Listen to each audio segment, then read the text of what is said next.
At Direct Service Garage Doors, we are your one-stop shop for all things garage door. From garage door repair and broken spring replacement to new garage doors and openers, we do it all. We're proud to be among the highest-rated local garage door companies in all of Central Arkansas.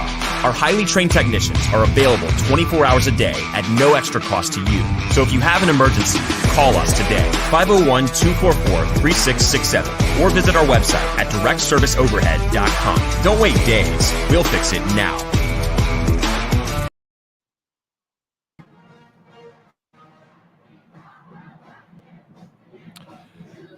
Yo, what's going on, everybody? Welcome to the Hogville.net or Hogville.net post-game show. I'm Ty Hudson, of course, alongside me. As always, well, from here on out, hopefully, Otis, Kirk. Otis, you're there at the stadium. Yeah. How you doing, man? It's man, this might have been the most, how did I say it? This might have been the most unlikely win in the world, you know. They got 27-17 tie. Arkansas had not done much all night. I thought it was over. But no, lo and behold, it wasn't over. 74,133 people got to see the Razorbacks come back and make an amazing comeback. Bryce Stevens' touchdown punt return was incredible. And then that last drive, Arkansas, 9 plays, 80 yards, took 5-11 off the clock. Those were there was keys all the way through. I mean, if Arkansas doesn't fumble at the one, if they don't do this and that, it's probably never that close anyway. But with the way it played out, Ty, that punt return by Bryce Stevens and the 5-minute, 11-second drive that took all that time off the clock, ended with KJ getting the 1-yard touchdown run. Arkansas wasn't focused when they came out. I say I may disagree with that, but I don't think they were focused at all. I just don't think they were focused, but they won the game. So I mean, I'm not going to be negative Nanny because they did win the football game. Well, if you get a little too negative, you make people really upset, really angry. They don't want you to be too honest about what we saw today. It was definitely a little rough, but they found a way to win, and that's what matters. What did you think of the reception Bobby Petrino got, and then his way out? Was there anybody cheering him or kind of giving him a tip of the cap? That's on the other side of the stadium. I can't see. I mean, I can't tell over there. Right. I mean, I didn't know if maybe you. No, I mean, that's plumb on the other side of the stadium, man. I don't know what was going on over there. Okay. So what'd you think of his reunion tonight? Was it? It went about like I thought it would, honestly. I mean, I knew this wasn't going to be a walk in the park. I've known Bobby Petrino too many years. And he's just too good a coach. They played Oklahoma State within 7 last year. Yeah. Everybody was predicting a blowout. I never thought it'd be a blowout. I thought Arkansas would win easier than they did. But when you look at the game, they beat Cincinnati. They beat South Carolina.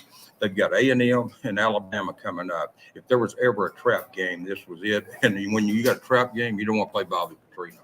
Yeah, for sure. And he absolutely took advantage. And then I know we're gonna try and keep you right at about just a couple of minutes. Yeah. Someone asked about Jashad Stewart. Was he not dressed out tonight? Did you get a chance to? I'm not sure if he was dressed out or not. I know Landon Jackson, Jordan Dominic, and Zach Williams played their rears off. Yeah, those kids made the difference in the fourth quarter. Those sacks and stuff. I wrote something down. Drew Sanders had 2.5 sacks, but Jordan Dominic and Zach Williams had 2 sacks each themselves. So, I mean, it was kind of a sack. And there were some other half sacks and stuff, but it was a sack party out there. But those 3 defensive ends, Landon, that's the best I've ever seen Landon play since high school. You know, he's played 3 games here, but I didn't see the Cincinnati game. So I guess he played better than he did against It's kind of a dumb statement by me. But no, seriously, I thought Landon looked like he did in high school. He dominated in high school. And then Dominic just continues to get better. He's a guy that they kind of criticized first of the preseason, and he has really played well. He played well at Georgia Tech. There's not a better kid on that team than Jordan Dominic, too. I mean, he and Brini were checking on me when I was sick and stuff. I mean, it's just, those are great kids, and they care about people, and it shows in their play, too. You know, they come in here and they're not 1-year rentals. Sam does a great job getting transfers who buy into the system and play just like they've been here for 5 years. Well, so far, all of his transfers have looked pretty good. Drew Sanders tonight had another great night. How about Landers? a receiver finally goes over 100 yards. I say finally, we're only 3 in, but he had 7 grabs for 123 yards. Yeah, and they had some long passes. Keith Ryan caught that one. Hazelwood caught, a 38, 39-yard touch. They had previously going into this game, their longest completion was 32 yards, and you knew that wasn't going to get it. But they really picked it up tonight, Ty. And, they're going to be fine. I mean, this was a trap game. Bobby Petrino is one of the best coaches in the country. I never thought it'd be a blowout. I didn't think Arkansas would be as unfocused as I think they were to start the game. I don't know if that's fair or not, but I'm just telling you what I saw up here in the press box. They looked like they were very unfocused. But when you consider who they've beaten in the next 2 games, they've got where you could go on more than that. You could go 3 games, Mississippi State, 4 games, BYU. But when you look at the schedule, if there was ever a trap game, this was it, and probably Liberty will be another one. I think you're probably right. I didn't get a chance to see all the scores, but I think Liberty was giving their opponent more than they could handle. They gave Wake Forest all they wanted. I think Wake Forest won that game, but they gave Wake Forest all they wanted. I'm surprised BYU took it on the chin from Oregon, but that don't. I stayed up last week and watched them play Baylor and beat Baylor out at Provo, so that's still going to be a tough game. Arkansas has no easy games left. Not that they had any easy games to start with. They didn't. This was a brutal schedule. We've said that on the show. We've said it. I've written it. You've talked about it. It's a brutal schedule. There are no freebies, and just the way it's going to be. Mississippi State's a great team. I don't know how they're doing against LSU tonight, but I do know that Alabama, A&M next week, so who knows? I mean, it's going to be this type game. It's not going to be a breather any week they play. If it is, it's a fluke. I mean, or just luck, whatever you want to call it. Yeah, I agree. Arkansas is going to need to pull out all the stops too from here on out. Cannot afford to come out like they did tonight, trailing 17-0 against anyone else. Not knocking Petrino. We all know how good he is. A lot of what he did tonight looked awfully familiar. The stuff that we had seen when he was here. He's a great coach, Ty. He's a great coach. I like Bobby. I mean, I know a lot of people in the media don't like him. I do. I never had any issue with Bobby Petrino. He called me the day after, or he texted me, and we had a long conversation the day after Kobe Bryant got killed. We talked for 30 or 40 minutes. I mean, Bobby's a good man. And, I like him. I know he made some mistakes. Hell, we all make mistakes, I'm sure not perfect. And so, I don't know if I'm supposed to say that word on here, but I did. But I'm not perfect, and I'm not going to sit here and judge Bobby Petrino. We're not super PC here. We keep it real, Otis. All right, I know you got to go. I do appreciate you taking some time, and you get home and rest up and pay attention to those puppies. We'll do a show this week if you want to, Ty. You and I every week. Okay, man. Thank you for having me on. Yeah, absolutely. Talk to you later, Otis. Oh, see, he boom. There it is. I gotta get rid of that. I gotta get rid of that overlay. All right. We're gonna wait on Dudley Dawson. I say wait. Of course, we're gonna talk about this game, kind of what I saw. Do appreciate the man himself, the legend, Otis Kirk, stopping by, giving us 5 or 10 minutes. Yeah, so it is a little bit weird being up in the media, up in the booth or up in the media box, up in the booth. Who am I? Not a coordinator. Up in the media box, it is a little bit different. You don't get the view you get at home for sure. So next week I will be home the entire game for A&M, so won't have to worry about missing out on some stuff. I do feel like you miss out on a little bit being up there. You do the best you can, trying to keep up with stuff, trying to keep Twitter up to date and everything. Good old Arky 56. What's up, Pops? How you doing? Great. Come from behind win. Still need to work on a secondary. Typical Petrino offense. The man is an offensive coach genius. The man is an offensive genius. If you ever had any questions or if you had any doubts, for anybody who's too young to remember the Petrino era, what you saw tonight was very reminiscent of what he did at Arkansas. Now, a little bit different because Arkansas didn't have a dual threat quarterback when he was here. He had Casey Dick, Ryan Mallett, because Mallett, of course, had to sit out when he transferred in. He had Mallett, and then he had Tyler Wilson for 1 year and Mallett for 2 years. Didn't really have a dual threat quarterback.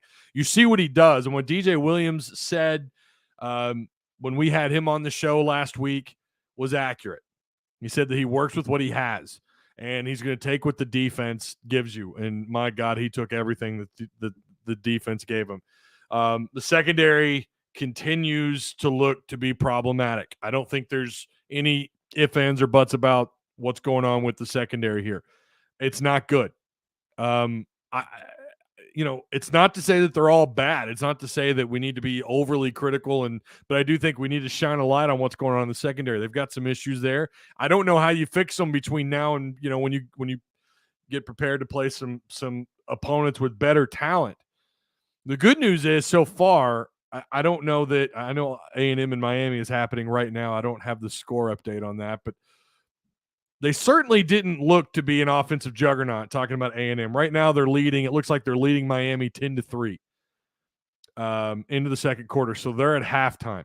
That's what's going on with Texas A&M. Of course, we're going to have a focus on A&M this week on Tuss Talk with Ty. By the way, if you're not a subscriber over there, you need to be. And you also need to go to hogville.net for all your latest and greatest from the greatest. Guys like Otis, Kirk, Dudley Dawson, Kevin McPherson. We have you covered. So, yeah. But also subscribe to Tuss Talk with Ty. And if you're not members of that Discord, you need to hop in there. We're having a blast. Got a little out of hand. I wasn't able to really keep up with it today during the game, but boy, y'all got a little wild in that Discord. Got a little wild. And of course, you can go check out hogville.net, the message board as well. Some content there for you to check out. Tonka Todd says, I'm rooting for Miami tonight. I want A&M to win because I want them to be ranked. I want another ranked win. If they lose tonight, they probably drop out of the top 25 entirely. What are they right now? What are they ranked? 20. Didn't they drop back to like 24? Yeah, 24th. Yeah, they lose tonight, they're out. Here's a question. Do they get pushed out of the top 10 tonight? Did they get pushed out of the top 10 tonight? I don't think so. It doesn't look like anyone around you. You see Florida right now. They're struggling with South Florida. They're ranked 18th. They're struggling in that game, 31 to 28. They've just got a small lead there. NC State, who's behind you, is beating Texas Tech at home 27-14. I don't think they drop out of the top 10. I don't. UTSA is giving Texas all they want. Texas is only up on this one by 4, 24-20. Of course, we talked about Miami and Texas A&M. If Miami loses this, of course, they're not going to be any threat to pass you in the top 10. And you've got Utah and San Diego State happening. Fresno at USC tonight. That's going to happen at 9:30 on Fox. I don't think they drop out of the top 10, but it certainly makes you wonder, did they get too big of a bump into that top 10, or was tonight, like Otis said, just simply a trap game? I think it was the latter. I think it was just a trap game. Didn't look good. You trailed twice by double digits tonight. Twice. Arkansas trailed by double digits. You trailed by 17. I think the next double digit lead for them was 10. And then Arkansas, of course, ends up finding a way to win by double digits. If that doesn't tell you something about their ability to keep their heads in the game, I don't know what else does. I mean, that had to be demoralizing. To go down 17-0, to respond, to tie the game up, only then to come out in the second half, throw an interception. Wasn't on KJ, by the way. I saw a glimpse of that throw, and it didn't look to me like that was on him. That looked like it was just a bobbled pass, but or a bobbled attempted catch. But then you do that, you trail again as the game goes on through the third quarter and into the fourth. You trail by 10 points. That's got to be demoralizing. Making up a 10-point deficit is one thing, but to make up a 17-point deficit, to only come back and tie that game up, and then to fall behind by double digits again, but you stuck around, you kept your head in the game, you kept your chin up, huh? You pumped your chest out, and you got a little pride in you. I think Arkansas did a fantastic job of finding a way to win the game and keeping their heads in it and not giving up. I think, listen, 2020, you probably don't win this game, but that's because of the newness of everything, right, with Sam Pittman. 2019, you damn sure don't win this game. 2018, you damn sure don't win this game. 2017, you don't win this game.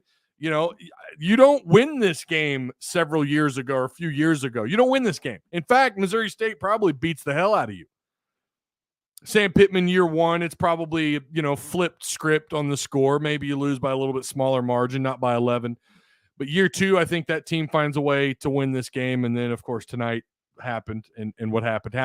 I think KJ put on his big boy pants. Rocket Sanders, oh my gosh. What a night for Rocket. I can't wait to talk to Dudley about him. That dude was a monster tonight. How about the receivers stepping up? Both you had 3 receivers with at least 60 yards or more. Katron Jackson had a 64-yard reception. Matt Landers leads the way. 7 grabs, 123 yards. He makes up for that dropped touchdown a week ago. He makes up for it tonight. 7 grabs, 123 yards. No touchdowns, though. His longest from the line of scrimmage was 47 yards.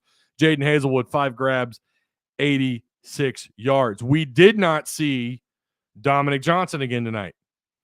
I'm going to talk to Dudley about that later. I really thought we were going to see him tonight. We didn't see Slusher. I thought there was a shot that maybe he played a series, but he didn't. I guess we didn't have Stewart. I knew I didn't see Stewart in rotation, but I guess he was in street clothes.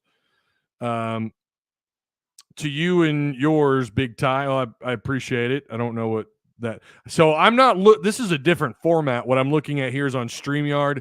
Chat looks different. Some of your emojis don't come through. So sometimes I'm lost. Come on, dude. That was a flop. Looking ahead. I don't know what you're talking about, Jack. Are you saying that Arkansas fell for a trap almost? Sure. It was a trap game. Absolutely. They didn't look good. You must be late to the show, Jack. I'm going to give you that. You must be late. It's so funny. I'm either a sunshine pump or I'm too critical. That's what's funny. You guys, some of you, I swear, can't keep anybody happy. I guess I'm going to have to give up trying, huh? And just be me. Call it like I see it. Shahid Mustafa says Missouri State didn't have a bunch of deep balls. Everything was a result of missed tackles. I heavily agree with the missed tackles. A lot of missed tackles tonight. A lot of issues there that need to get fixed. This is something Dudley and I have talked about now 3 straight weeks. The missed tackles are getting a little bit out of hand. They're getting a little bit out of hand. This is getting a little much, especially from the safeties and the corners. I don't know, and again, I didn't get a bird's eye view on Hudson Clark in the first half. I don't know that I saw Hudson Clark miss a tackle. He's missed at least a couple of tackles in the last 2 weeks, maybe more, actually. They aren't easy games this year. I agree 110%. They're not easy games. Do me a favor, guys. Make sure you like, share, subscribe to the content if you're new here. I do appreciate each and every one of you. They drop balls too. Yeah, Arkansas ended up with, what was it, 3 drops tonight? 3 drops. I mean, like, all things considered, we've seen worse. Last year, we absolutely have seen worse, right? UAPB, I think Arkansas ended up with like 4 drops in that game, but 3 against what I think is a quality opponent in Missouri State. By the way, top 5 in their division of football. Top 5. I mean, this is a top 5 team in their division of football. I know we're going to say you can't make excuses. I agree with that. Arkansas should have been able to blow these guys out of the water. But I think Otis Kirk is correct when he says this was a trap game. They did not look prepared when they came out the gate at all. Jason Shelley, I told you guys, man, this dude's a problem. He had nearly 400 total yards of offense. He threw the ball 43 times. He completed only 24. So it's not like the guy threw super high completion percentage. Now, I think they also had a drop or 2.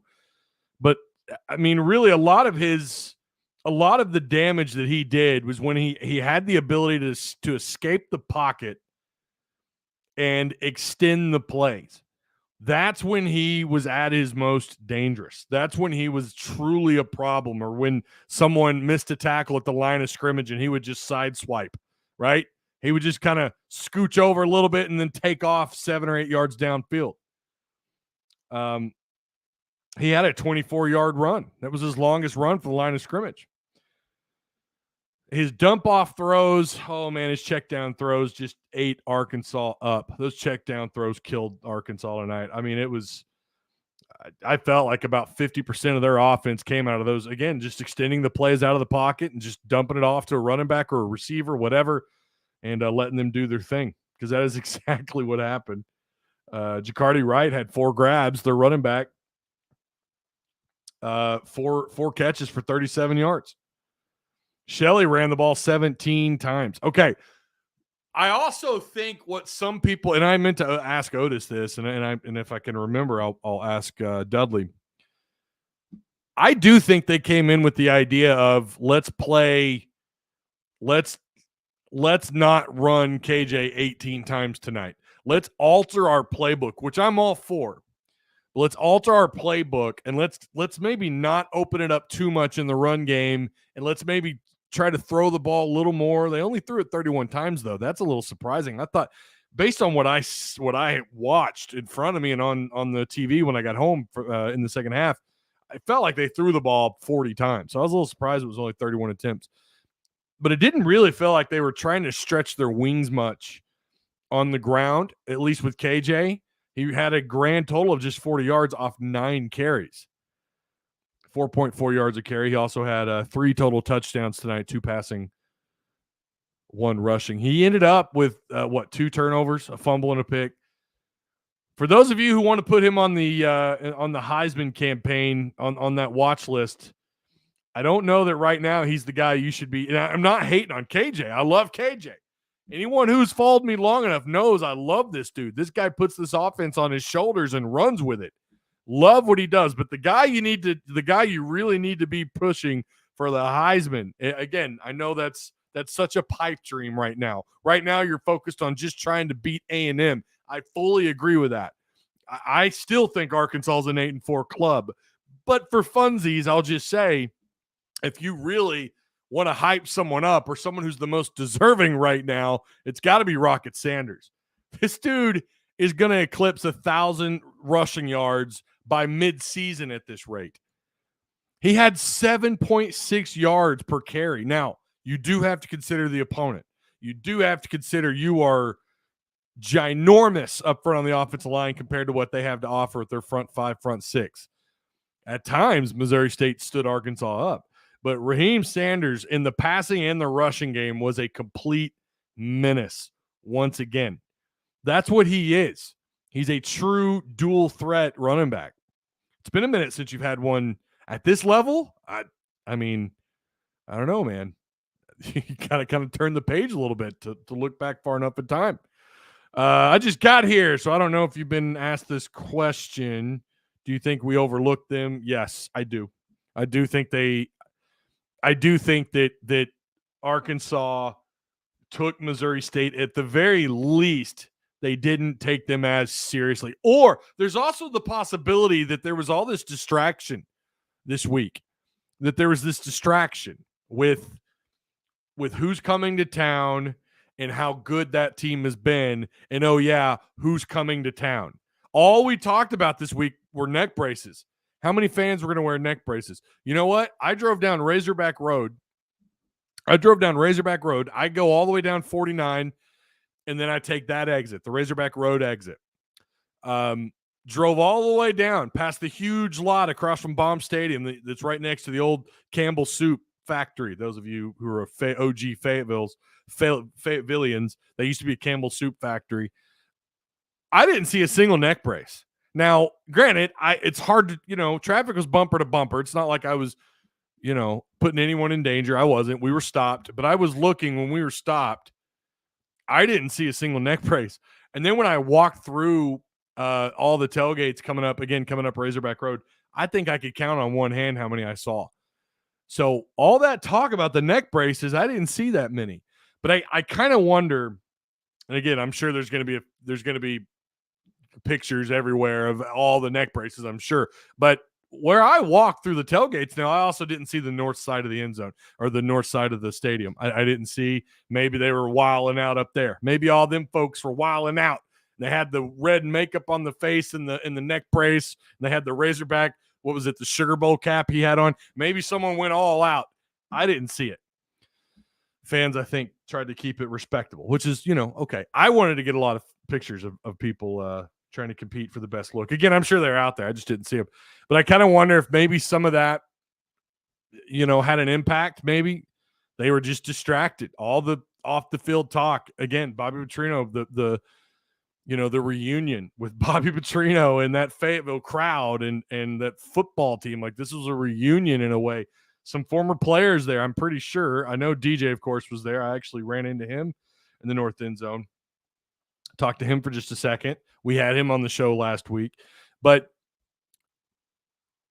what happened? Or was it just simply a trap game, a setup game? Play calling at times was sketchy like that. 4th down. I don't know what that was. I don't know what that was. 4th and 9, and you give it to your freshman running back? Like, not even KJ, not Rocket. I'm pretty sure there was Dubinion on that carry.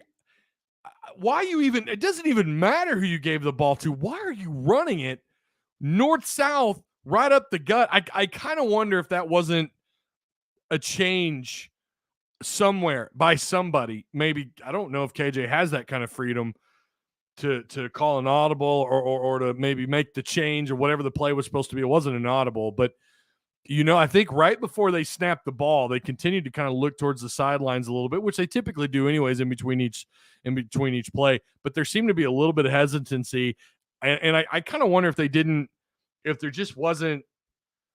I don't know. I don't know. I don't know what that was. That was bizarre. I got to chalk that up to one of the worst play calls.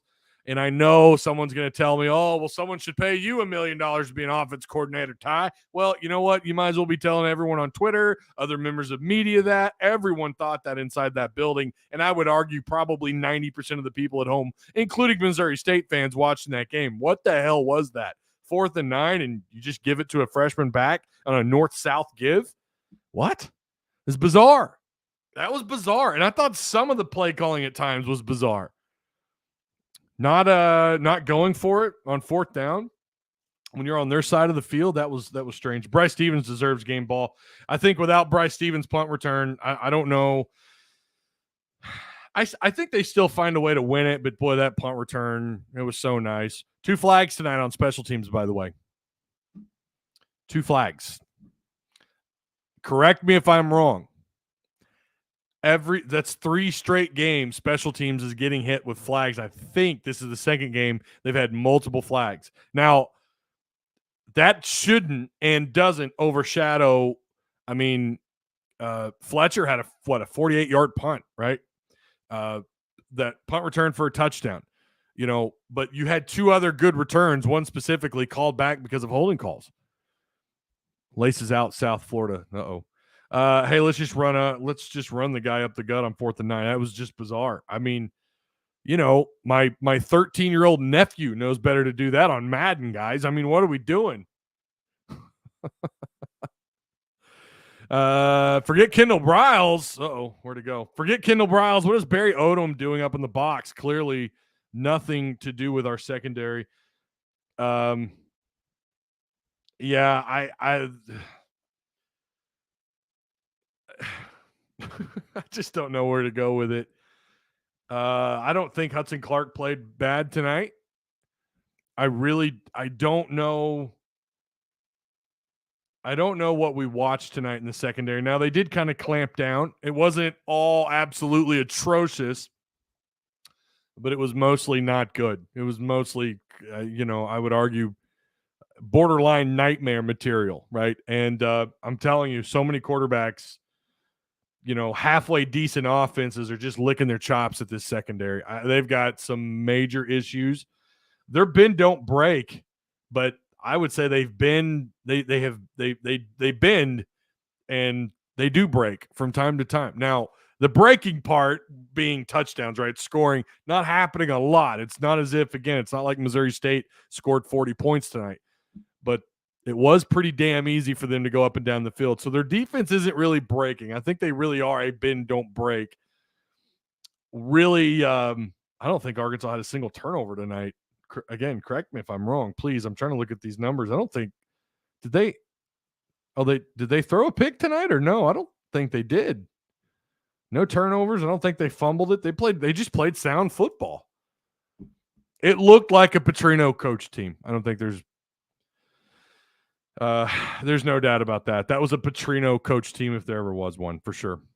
251 people in here. That is the most in a post-game show. 255. That number just continues to climb. Make sure you guys, if you're new here, subscribe. Go check out hogville.net. We got a lot of free content for you over there. We're expecting Dudley Dawson here in just a little bit. Hopefully he's able to get in and we can get his thoughts on what he saw. Again, it was they've not played through 3 games. They've not played a solid 4-quarter game yet this year. And that's not, listen, you have to consider who they played against before we go all in. The Drew Sanders, I love this. The Drew Sanders blast hit followed by a long touchdown was a crazy roller coaster. I mean, he lit that dude up. He lit that dude up. He just continues to be a star. Every time. Sanders, 12 tackles, 2.5 sacks. Let's call it 3 because that's what it was. 2.5 tackles for loss. He had a pass breakup. I don't know how he didn't force a fumble. I mean, he had a couple of good hard hits. Simeon Blair, who was all over the field, I think at times someone's getting lost back there, and I kind of wonder if it's not Blair. But he had 10 tackles tonight. He also had a pass breakup. All right, let's bring in our very own Dudley Dawson. Dudley, hey, how you doing, man? It looks like you got a pretty nice signal there. Well, yeah. I'm sitting down here on the bench, on Missouri State's bench after their press conference. Which was very interesting, as you could imagine. Bobby Petrino really liked the fight he had in his team, and obviously they played for 3 quarters and had a chance to beat Arkansas, but in the end, Arkansas made the plays, and he thought his team maybe got a little bit tired toward the end. Yeah, they got wore down. There's no doubt. Rocket Sanders will have that effect. What did you make of KJ tonight? This is the first night he didn't have double-digit carries tonight, Dudley. I think that Coach Petrino talked a little bit about his game plan and what they thought coming in. They wanted to limit KJ, in his big plays, both in the passing game and the running game. A lot of Rocket Sanders got a lot of carries. I thought. Obviously, I think he threw the ball around to different receivers a little bit more tonight. You saw Ketron Jackson get a big play there. Obviously, I'm sure Arkansas fans would have wanted him to get in the end zone. But he was very specific. He knew full well, and Jason Shelley, their quarterback, talked about this way. He knew full well that Jalen Catalon and Miles Slusher were out. Whether he knew, Miles Slusher was not going to play before the game started. He expected that not to happen, and he made it clear that he was going to go right after that. And, you would expect that. I thought he called a brilliant game. If I was Nebraska, I'd call him right now and sign him up. He's still a brilliant football guy. And what I will tell you from being in the press conference with him, he really, truly seems humbled by his time here. He feels good about what he's doing at Missouri State, and he should. They're one of the better teams in the FCS series, and I think that they were number 5 coming in. I don't see how they drop in the poll when you come to a stadium that let's be honest, he helped put those stands down there at the other end of the field because the success that got the donors give some more money, and that's where that came from. We could argue all day and night whether that was, something that should have been done, because I don't know that they've truly been filled yet, but, they're getting the boxes. But, you just have to give him a lot of credit. And as I said last week, I mean, regardless of what I think about him privately, and I usually keep those thoughts to myself, professionally, I've had nothing bad to say about him in terms of his coaching. I mean, I think he's a genius when it comes to offense. And we saw full well how he put it together tonight and really scared Arkansas and their fans for sure. Sounds like you've got one of those something on the field there. Is there? I hear some heavy machinery blocking your sound out a little. I'm not going to be lifting it. You're not going to get hit, right? Yeah, no, I'm good. What? So I mean, 74,000. What was the official number? 74,133 people. 74,000. I'm not sure there was 70,000 in here, but it was a really good crowd. Not as many neck braces as maybe we thought. Yeah. So. Well, let's touch on a little bit about this again. I hate to keep bringing up the secondary. I hate to keep harping on the secondary. And I get it. It's Bobby Petrino. I understand that, but I mean Dudley tonight, they really, really looked lost. And whether it was check down throws or whatever, they just could not contain this guy tonight. Yeah, and they were nowhere near the receivers a lot of times. And when they were, got some pass interference calls. I mean, a couple of them were maybe questionable, but still, Jason Shelley lit this secondary up. And I think it was 300 and something yards he threw for. I just thought he was a really good quarterback. A young man from I guess he was at both Utah and Utah State. So yeah, he's found a home here, and we know that Bobby Petrino is a quarterback whisperer, and I think that's a good thing he's got going there with him, and he's got a lot of other playmakers too. He thought his receivers were going to be better than Arkansas's defensive backs, and I think that was the case.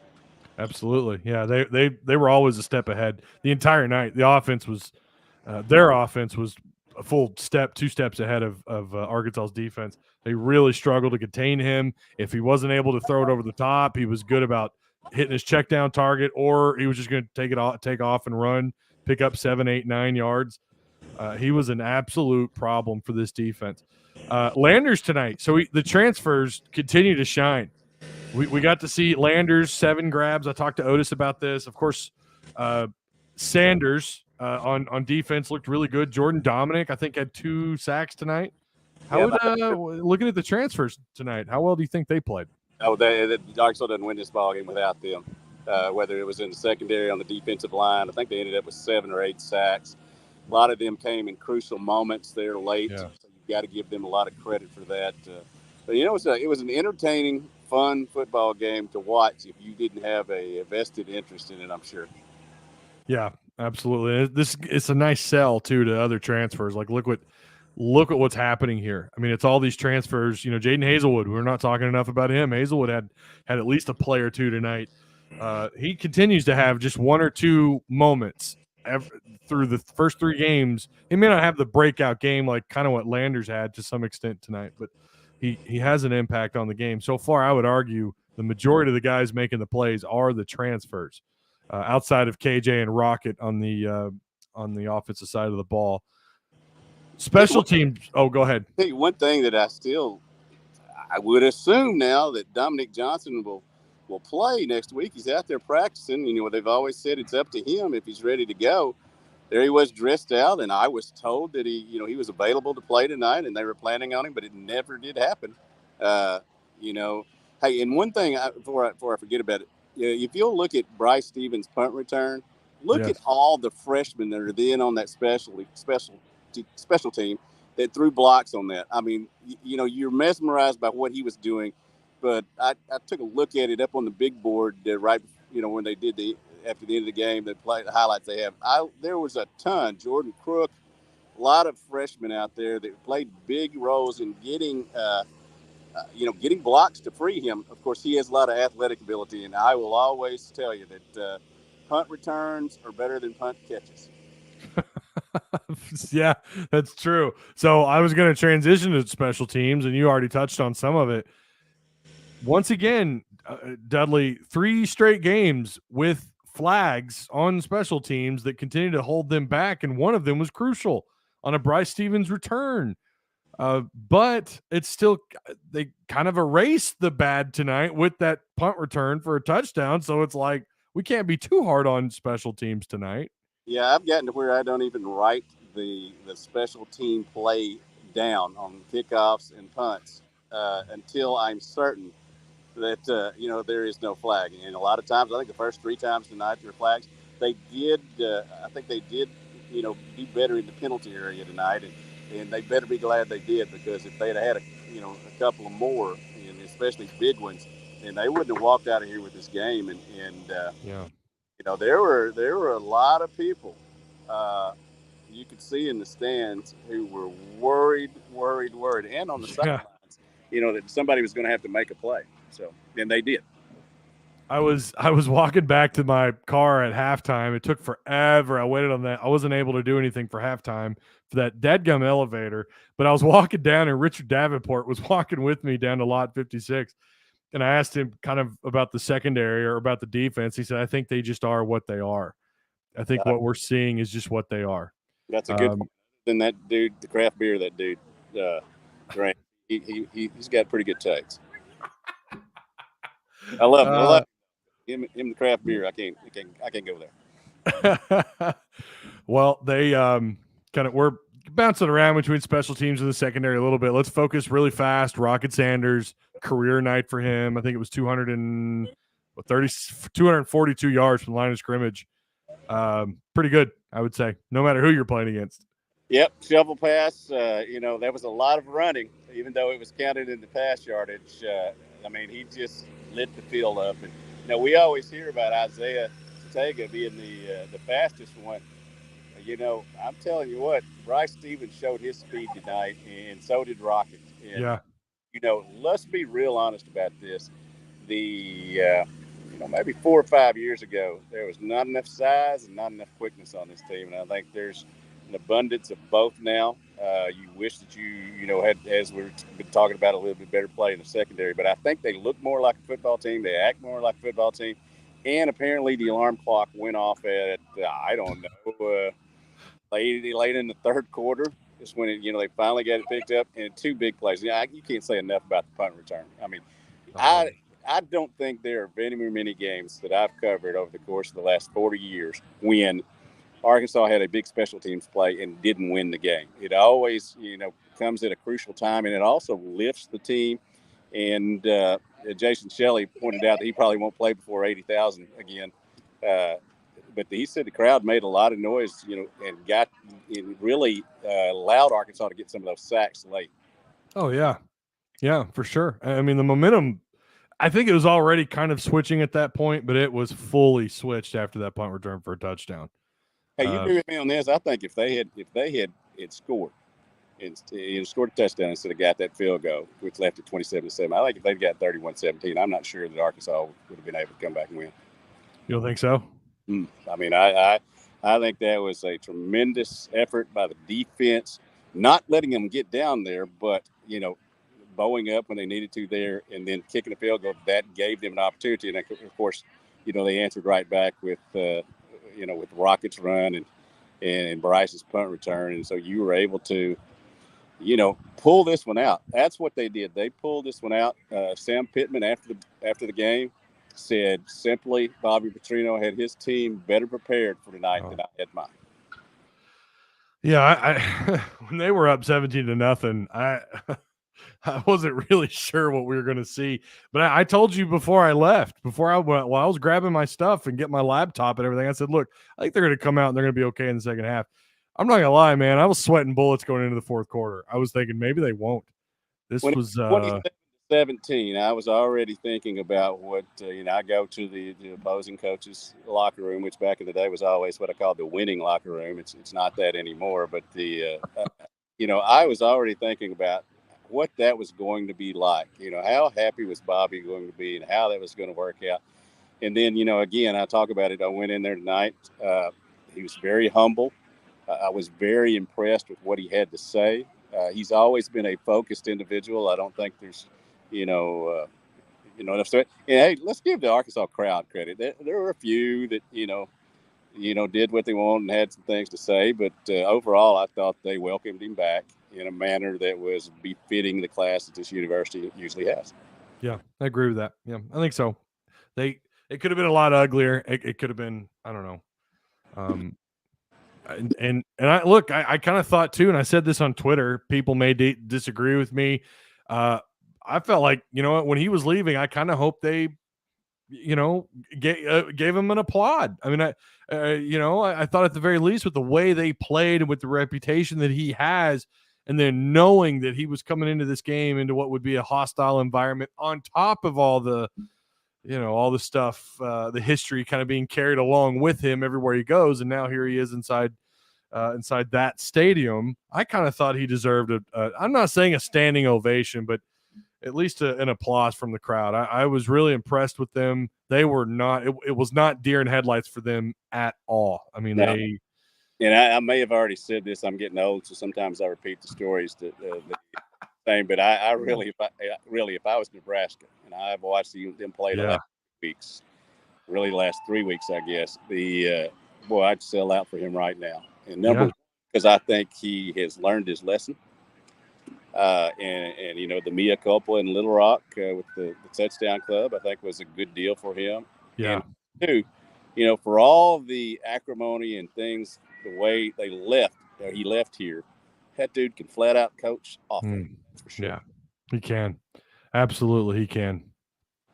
Well, I think that's gonna do it. I'm gonna let you get out of that stadium before they lock you in there, Dudley. Oh, I've still got a couple hours up in the press box, but you know, we got stories to write. So you know, but I enjoy doing this after the game. It's good to talk about it, and I know the fans enjoy it. And you've been a great addition to the staff.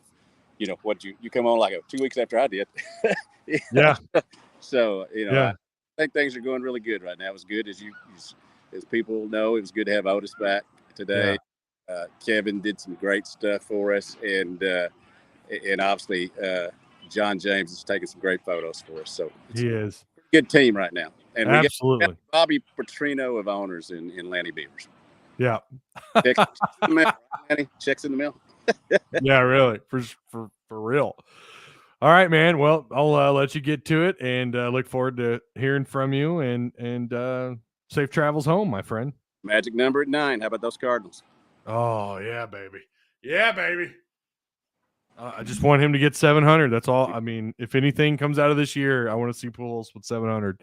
That's it. I mean, yeah, of course, I want World Series, so on and so forth. The things the Cardinal fans should expect. But, I mean, that's not really been the case in a while. So at least to see Pujols 700 would be great. That'd just be mwah, chef's kiss. There you go. All right, man. Take it easy. All right, later, dude. See ya. Oh, let's get rid of that dadgum banner again. I'm telling you, one day I'm going to figure that out.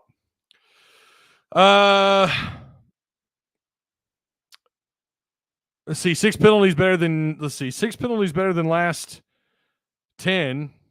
See if I can read this. 6 penalties better than 10 last week. Yes, for sure. 3 turnovers, 2 fumbles, and an interception. Turnovers like that will get us beat by Bama and A&M. Yeah, no, you're not wrong. You cannot. First off, you can't trail again this year 17-0.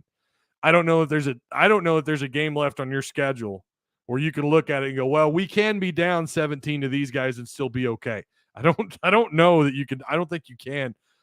I know it's a long season. We're still kind of watching teams. I mean, who would have thought A&M would lose last weekend? I guess Mississippi State lost tonight. Is that right? Did they lose? See, it's like once I get home, I'm not even focused on anything else but Arkansas. But Florida barely beat South Florida. They're 2-1. Georgia smacked South Carolina 48-7. What was a dadgum score?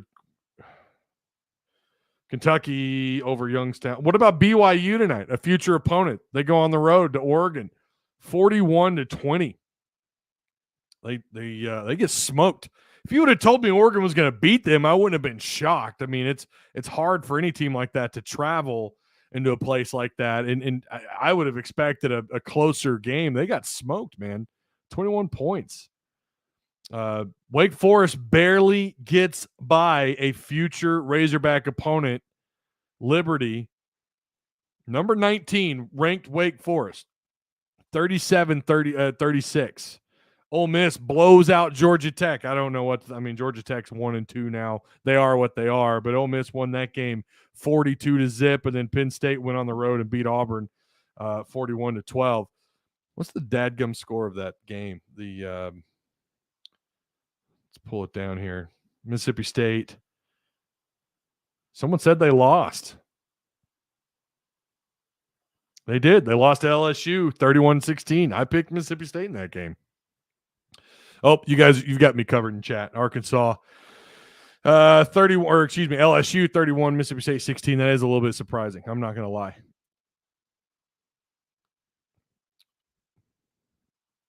Oh, Kyle Spicer's back, ladies and gentlemen. Someone told me don't feed him. They said don't feed him. He's obviously just a troll. But you don't understand.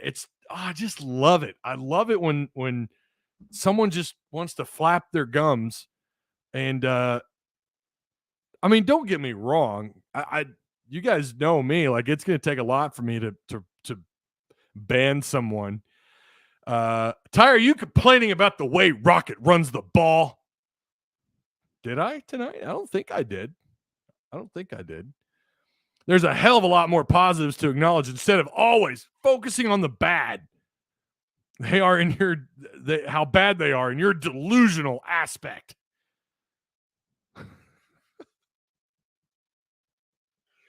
I think you need to get a life.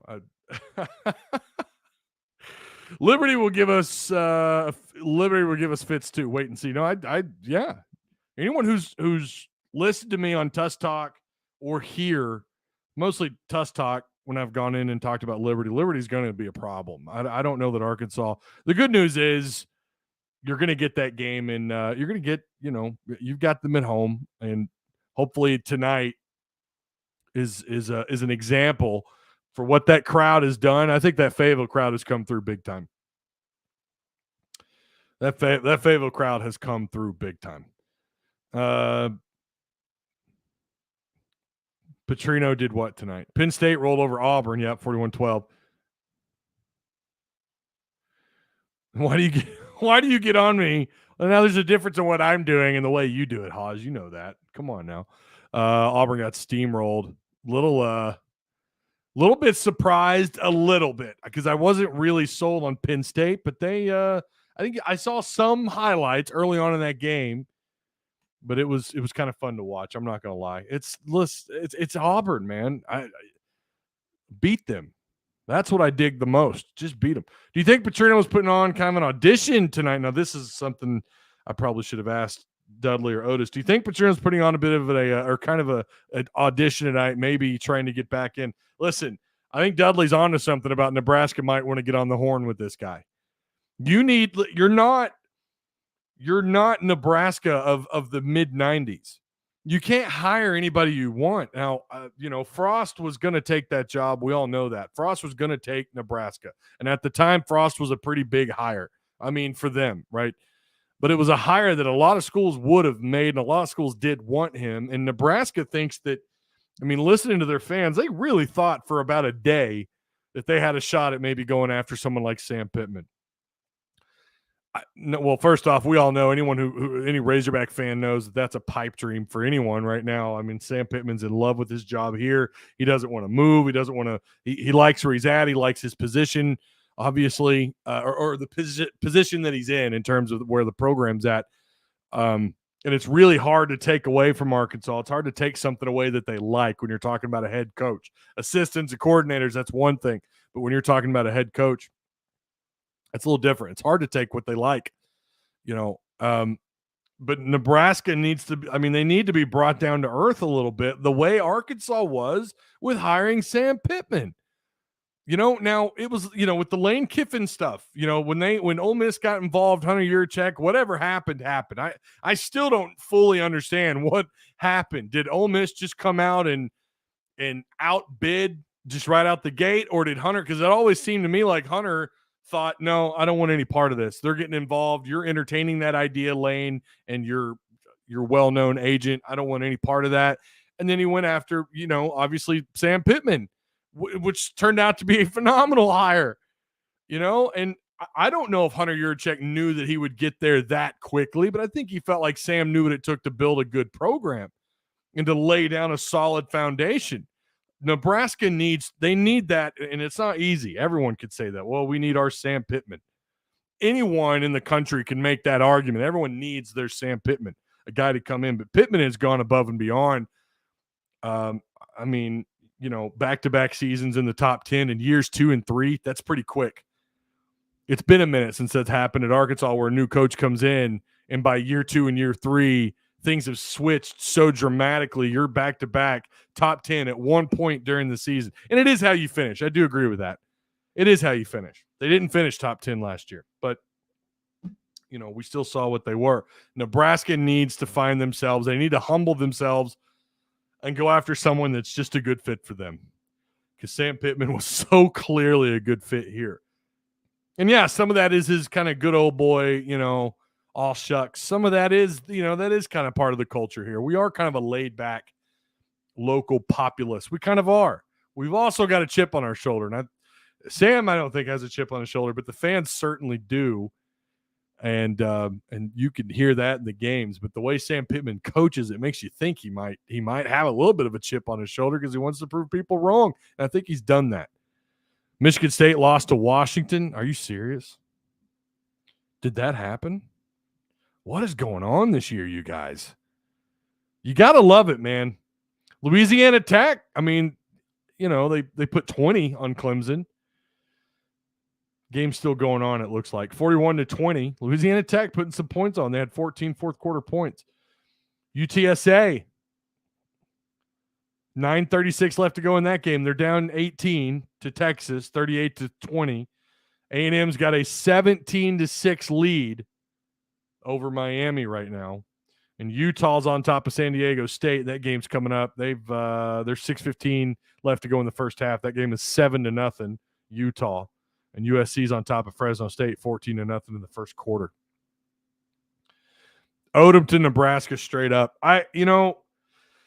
We are going to have a conversation about what's going on with the defense and Barry Odom. I mean, I get it. The injuries, obviously Fouché and Brooks leaving, I think were bigger hits than we realize. I think they were bigger hits. I think that much is clear. Now, you do have to consider no Catalon, no Slusher. I agree with that. But if you go back to the first half against Cincinnati, even with Catalon and Slusher on the field, guys were still running loose, free in the secondary. I'm not talking about underneath routes. I'm talking about downfield, you know, and the quarterback just couldn't get the ball to his receivers. He was overthrowing guys left and right. So this has been a problem even with those two on the field. Now, I think obviously they're that much better when you have Slusher and Catalon on the field, but we know Catalon with a very sus picture today on Instagram. I saw that. I don't know what that was supposed to be. I mean, I think he's going to the NFL, and I feel like that's fairly obvious, but Arkansas, well, we're already getting predictions for next week. Look at that. We've already Roger Timms has already said 44-24 for next week. All right, we're at the 60 minutes. I do appreciate you guys. Remember to like, share, subscribe if you haven't already. I appreciate it. Each and every one of you. Shout out to Otis, Kirk, Dudley Dawson, the whole Hogville.net team. We're not here without them, and we're not here without you. Odom needs to take his defensive backs coach with him. They got a lot of work. I mean, they got a lot of work. That secondary, it's abysmal right now. And I don't know if you put it on injuries, if you just put it on a lack of talent, if you put it on coaching, on the secondary coach, on Odom, or just the fact that they're trying to be a little bit more aggressive up front, and it's putting these guys out on islands more, and they're just not good enough to, to cover anybody. I mean, we're seeing their tight end today did quite a bit of damage. But a win is a win. And I hate to say it like that, but it is. They found a way, and unfortunately, some people must have missed that part, telling me that I'm only focused on the negative. But I said it today earlier, for them to be down double digit points on two separate occasions in this game and to fight back and find a way to win says a lot about this team. They don't give up. They don't give in.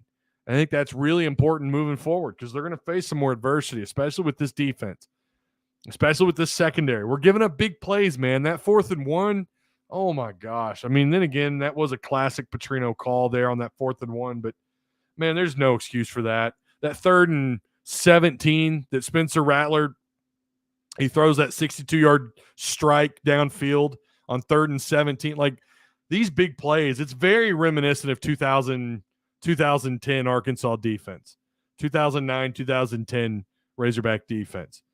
Just giving up big plays downfield and putting a lot of pressure on the offense to have to come out and respond every time when the defense is unable to get a stop. Now, they are finding ways to get off the field. They're getting after the quarterback, baby. They led the SEC coming into tonight in sacks.